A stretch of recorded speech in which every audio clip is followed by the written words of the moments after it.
Bugun sizlarga Ray-Ban tashkillarini opravasini qanaqa qilib to'g'ri tozalashi va oynasini qanaqa qilib to'g'ri olishi o'rgatib qo'yaman. Videoni oxirigacha ko'rib tursanglar, bu video sizlarga foydali bo'lishi mumkin. Birinchi bo'lib, ochkini chap tomonida mana shunaqa knopkasi bor. Buni chapga surib o'chirib olasizlar.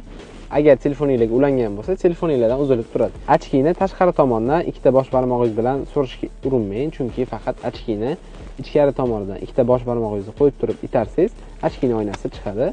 Keyin ochkini oynasini olganingizdan keyin bemalol opravalarni, mana bunaqa kir bo'lib ketgan joylarini tozalasangiz bo'ladi. Siz o'zingizni zreniyingizni ochkiga moslab, qanaqa qilib oynasini sindirmay olayotgan deb o'ylayotgan bo'lsangiz, mana sizga bitta zo'r layfhak. Oynalarni bemalol yechib olib, o'zingizni zreniyingizni moslatib, shu ramkaga to'g'irlatib, bemalol joylashtirib olsangiz bo'ladi. Joylashtirib olish uchun endi ichkaridan emas, tashqaridan kirgizishingiz kerak bo'ladi. Ochkini joylashtirib olganingizda, bu yoqda ham ikkita bosh barmoqdan foydalanasiz.